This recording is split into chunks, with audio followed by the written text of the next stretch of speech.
O Senhor esteja convosco, Ele está no meio de nós. Proclamação do Evangelho de Jesus Cristo, segundo Mateus. Glória a vós, Senhor.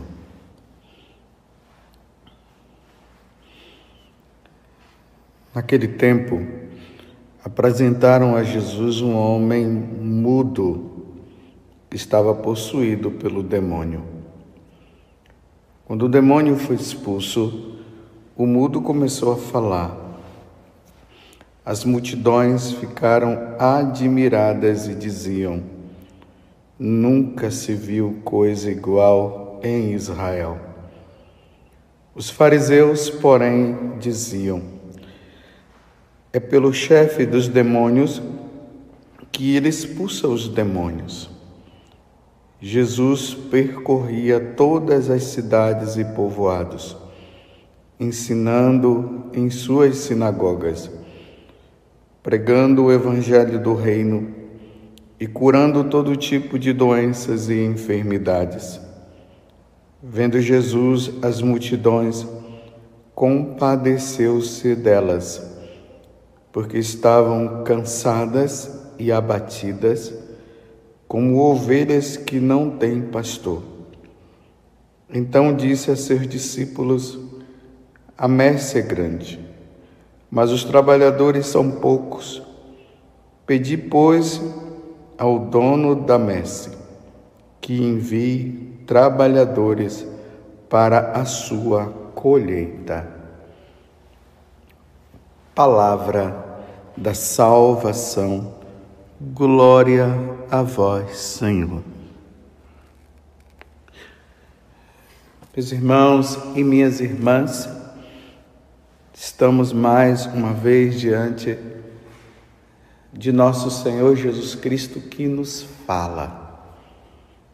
Na missa, na hora que o sacerdote, ele proclama o Evangelho, é Jesus que está falando.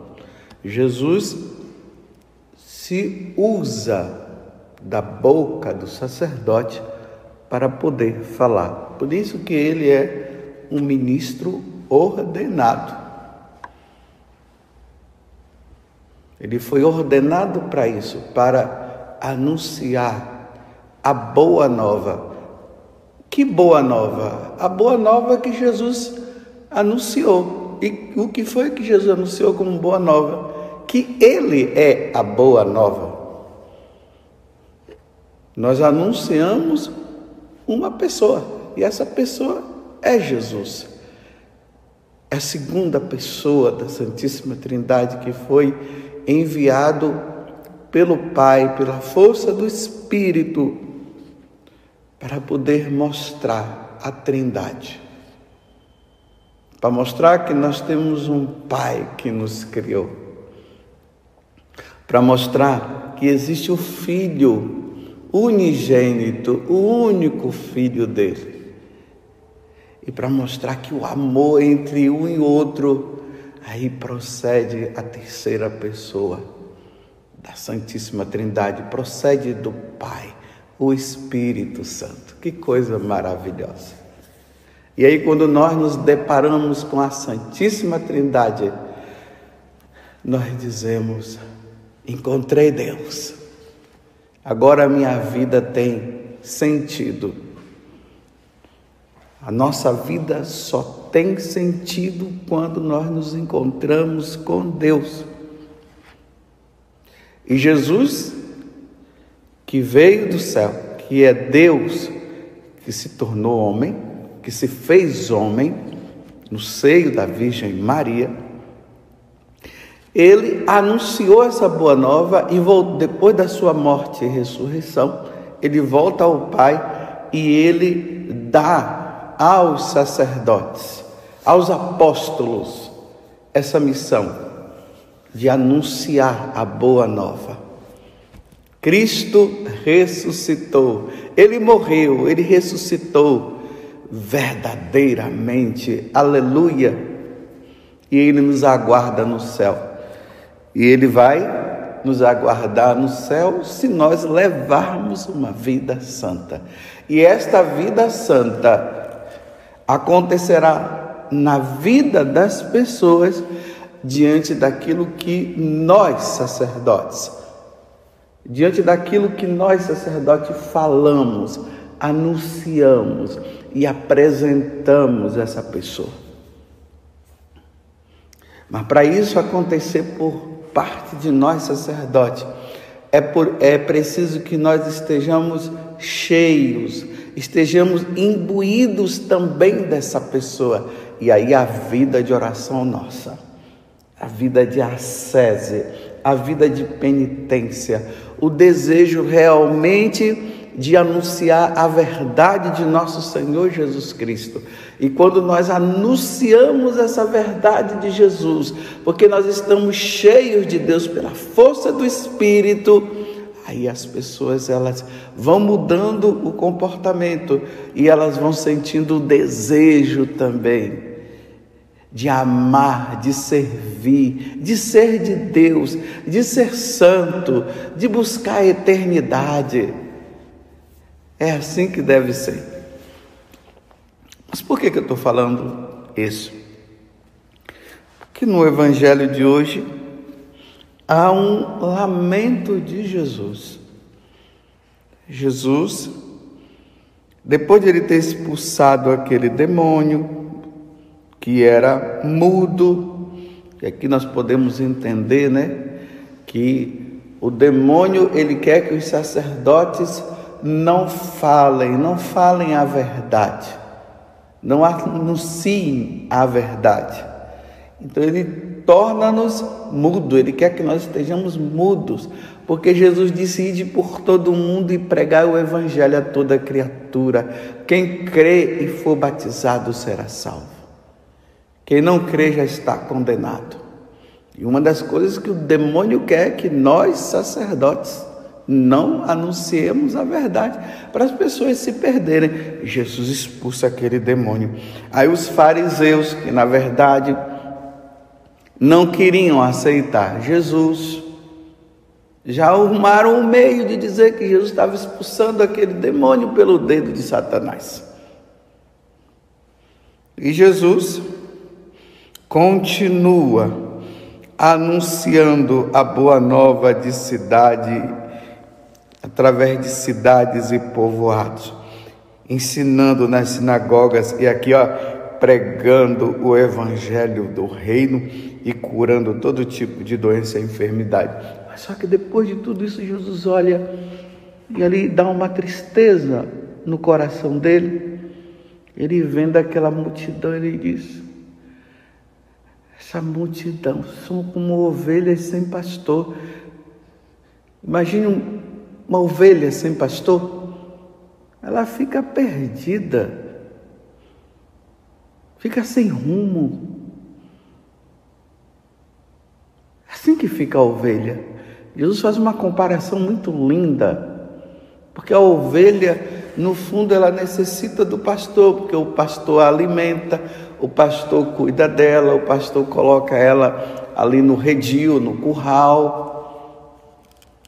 O pastor fica vigiando para que o lobo não venha pegá-la, porque o lobo vem para se alimentar dela, para matá-la.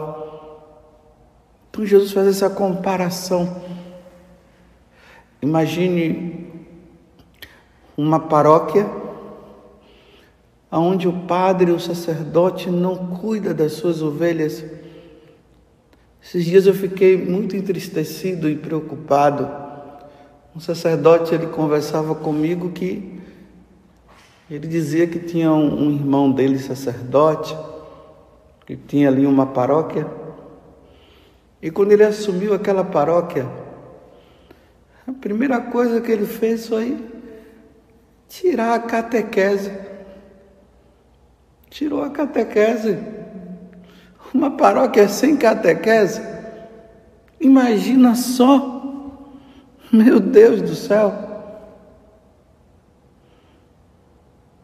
E a missa assim só no final de semana praticamente. Você entendeu o que é uma ovelha sem pastor? Não cuida. Eu fiquei muito entristecido. Essa tristeza de Jesus, ela parte disso. Então, diante desta situação, Jesus fala: rezem. Desculpe eu usar esse termo, né? Mas é dentro do contexto para nós entendermos. Não tem aquele ditado popular que as pessoas dizem assim: quem não chora, não mama. Ou seja, se a criança não chora, ela não vai mamar, né? Então, se nós não pedirmos, Deus não vai dar. É isso que Jesus está dizendo. Reze, peça ao Senhor da messe que envie operários, ou seja, que envie padres, sacerdotes santos, desejosos de cuidar dos seus fiéis, dos seus paroquianos, desejosos de fazê-los santos.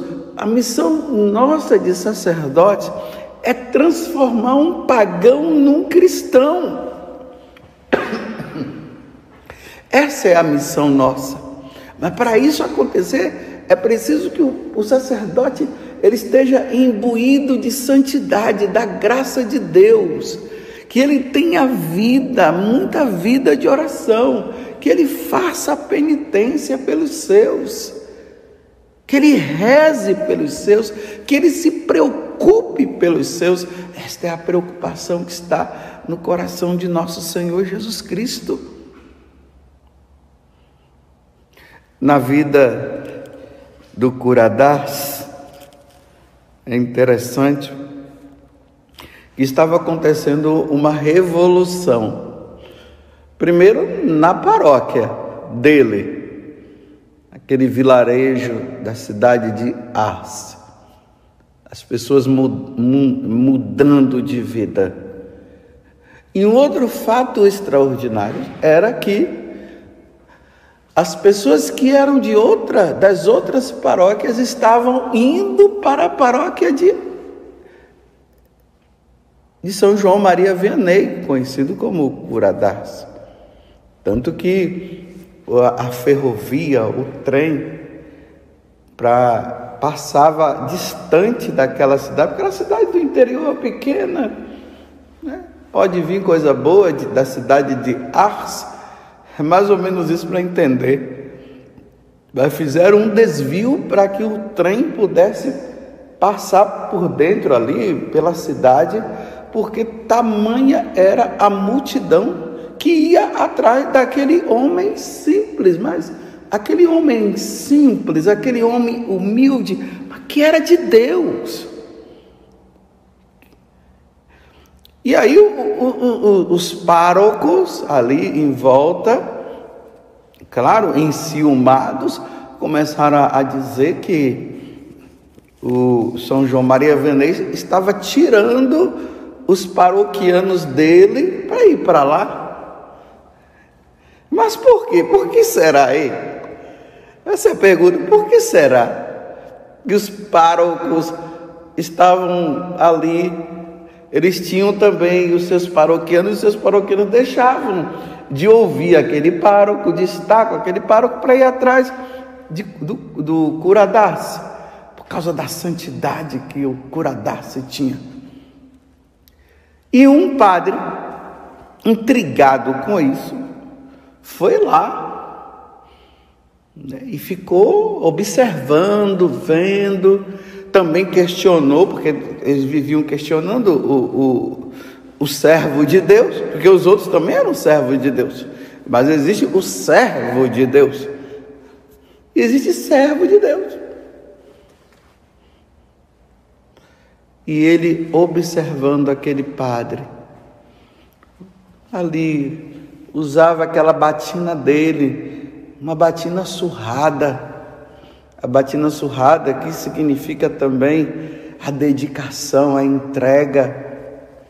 Aquele padre piedoso, diante do Santíssimo Sacramento, rezando. Aquele padre que fazia penitência, comia só batatas. Aquele padre que muitas vezes se flagelava pela conversão dele, pela conversão dos paroquianos. Dormia muitas vezes no chão, em sinal de penitência também.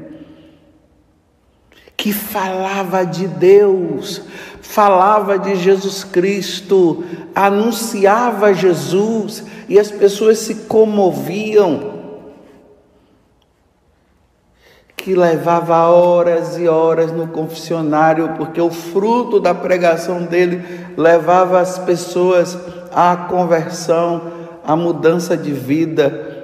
Quantas vezes o cura Darcy falou do céu, falou do purgatório, falou dos condenados ao inferno, o que aquelas pessoas iriam viver se não tivessem uma vida com Deus, o que iria acontecer com elas, a condenação eterna, o sofrimento eterno, mas também falava do céu, da grandeza do céu, do que era o céu, a felicidade eterna no céu, conviver com Deus, com os anjos, com os santos, com os parentes que já haviam chegado lá. E ali ele era firme. Ele ia nos bares, não era para beber não. Ele ia nos bares para dizer para as pessoas que aquele tipo de vida que eles estavam levando não ia levar eles para o céu coisa nenhuma. E as pessoas no começo, com o coração fechado, não queriam ouvi-lo, e ele continuava rezando, fazendo penitência, pedindo a Deus, se humilhando. E aí os corações mudando, as pessoas se tornando santas e querendo ser santas. Foi isso que aquele sacerdote viu. Foi lá para criticar, para brigar, para dizer: você está roubando os meus paroquianos. E na verdade ele viu um homem de Deus. Tanto que aconteceu uma grande conversão também naquele padre, ao ponto do cura Darcy se tornar diretor espiritual dele. Ele pediu que o cura Darcy se tornasse diretor espiritual dele. Quando Jesus está dizendo: rezai ao Senhor da messe que envia operários para a messe, é neste sentido. Tanto que lá no Antigo Testamento, quantas vezes Deus se queixou dos maus pastores, que levavam uma vida errada.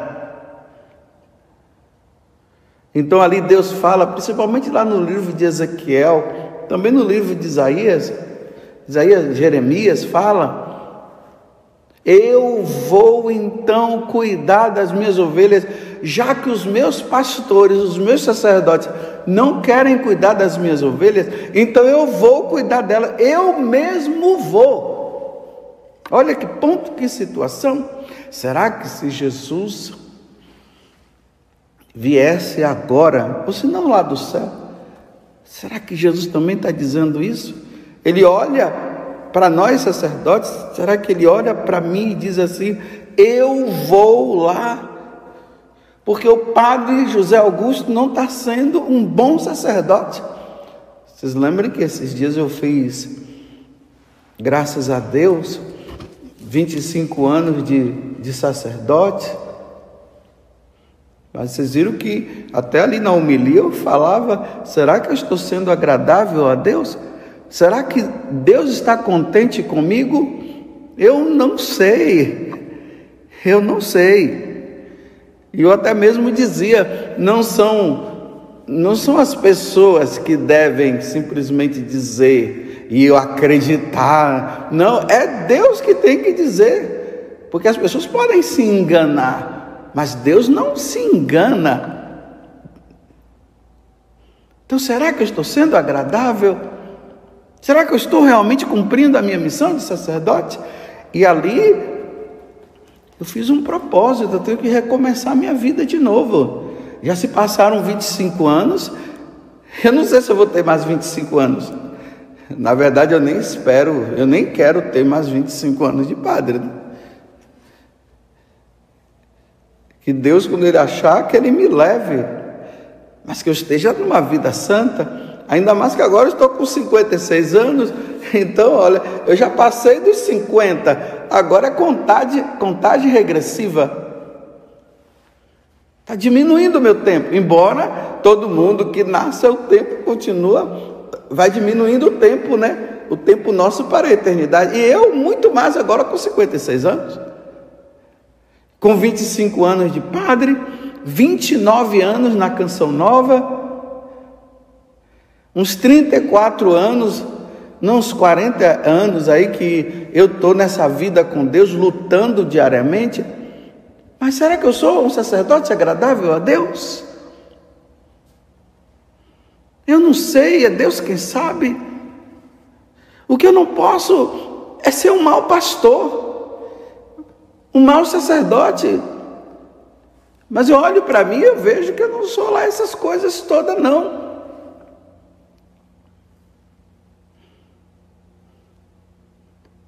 Mas vejam o cura Darcy. Aquele padre ficou questionado, foi lá e viu, e depois ele se tornou um bom sacerdote também. Agora, me desculpe se eu faço do meu sacerdócio e do púlpito um palanque para ficar falando de política. É uma das lamentações que nós sacerdotes, nós ouvimos. Eu ouço isso. Ah, padre, o meu padre lá só fala de política, só fala de política, só fala de política. Então está dizendo, não fala de Jesus Cristo, não anuncia a boa nova, só fala de partido político. Se o povo quer ouvir política, é só ir para os palanques e os políticos vão falar. Mas nós, sacerdotes, precisamos apontar o reino dos céus, precisamos mostrar para as pessoas Jesus.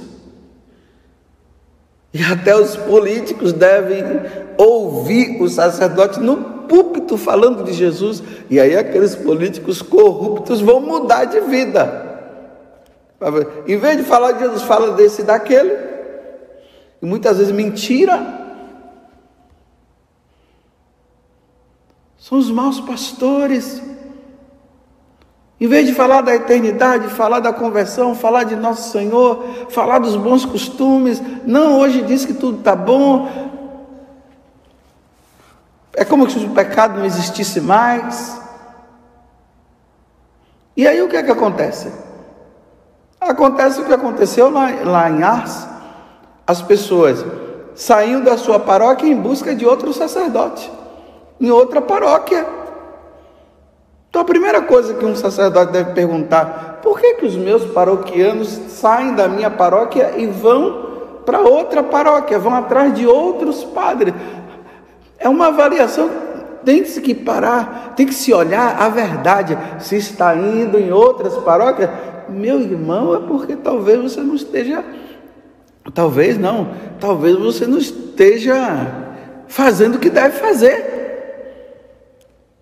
Você está falando de Jesus Cristo? Você reza? Você tem vida de oração? Você perde muito tempo com bobagens?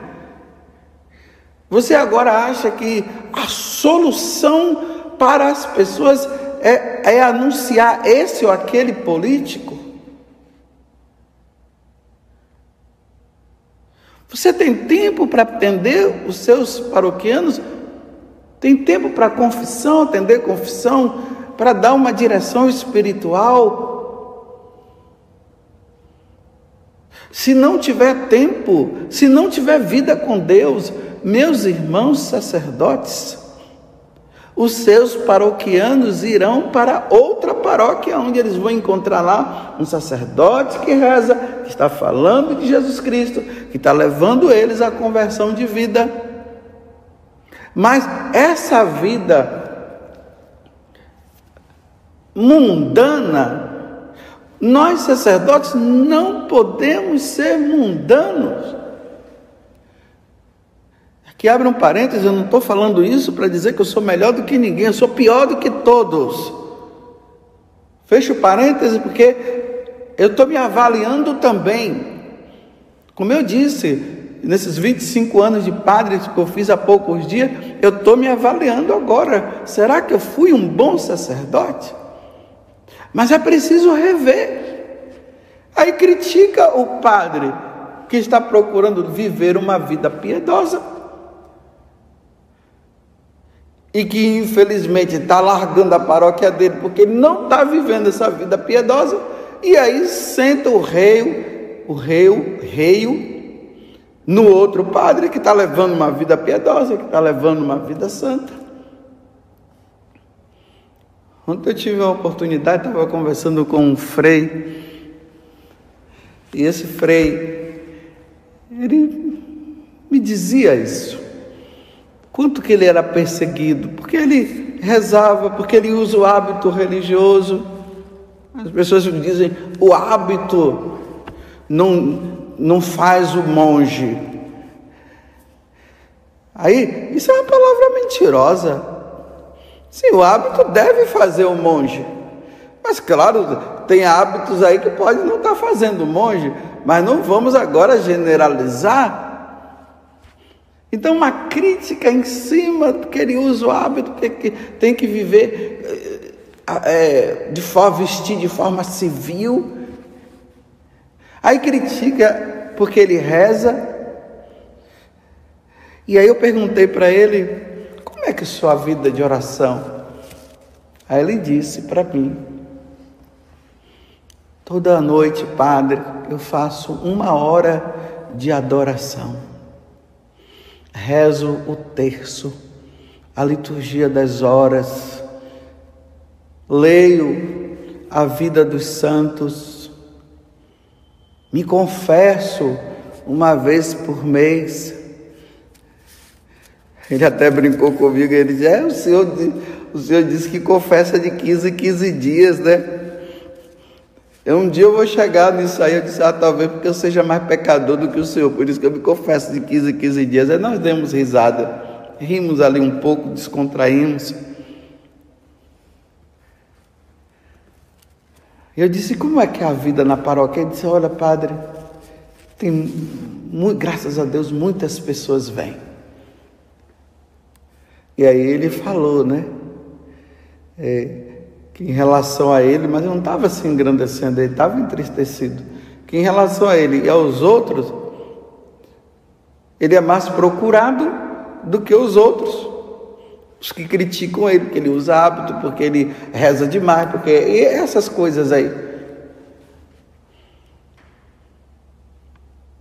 Os maus pastores e os bons pastores.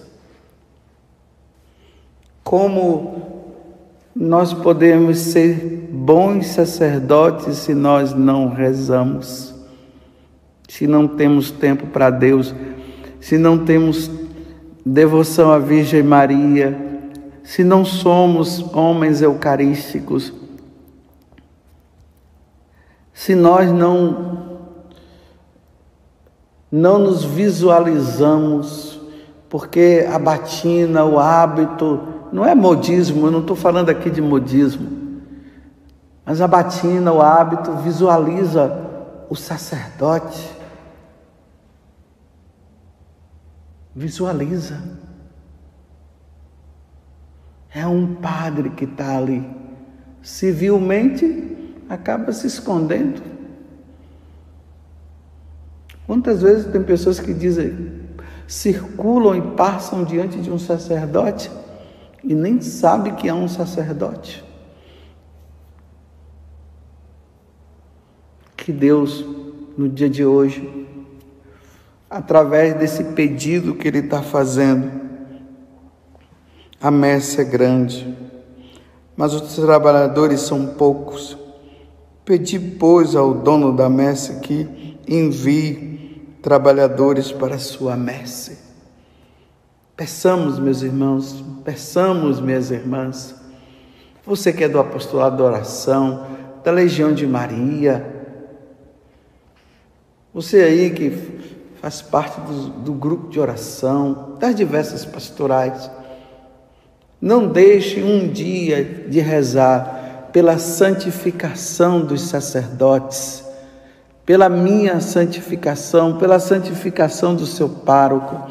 Pede que aí na sua diocese, Deus envie rapazes desejosos, primeiro de serem de Deus e depois desejosos de levar as pessoas para Deus, de tirar as pessoas das mãos de Satanás. Porque Satanás está fazendo uma festa muito grande, enganando, dizendo que agora tudo pode, tudo é possível. Então, tem muitos padres gostando disso, dessa vida mundana. Não, nós somos chamados a uma vida de santidade.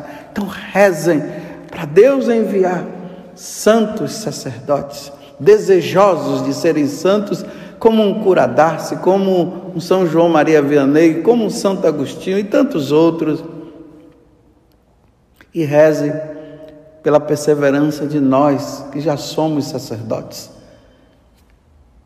e que saibamos ir em busca de pedir a Deus, de falar de Deus, levar as pessoas ao desejo da santidade, levar as pessoas ao desejo pelo céu, de repelir o pecado, de repelir as ofensas a Deus, que tenham medo sim de ir para o inferno, porque se não tivermos medo, nós também vamos levar uma vida de qualquer jeito, o medo de perder o céu. Mas claro, o que está por trás também é o amor a Deus, é o querer agradar a Deus. Rezemos, irmãos, peçamos que nesta missa as pessoas possam, através desta missa, as pessoas possam ir para o céu e possam se converter e mudar de vida. Ó Virgem Santíssima, não permitais que eu viva e nem morra em pecado mortal. Em pecado mortal eu não hei de morrer, porque a Virgem Santíssima há de me valer. Valei-me, Virgem Santíssima. Louvado seja nosso Senhor Jesus Cristo, para sempre seja louvado, e a nossa Mãe Maria Santíssima.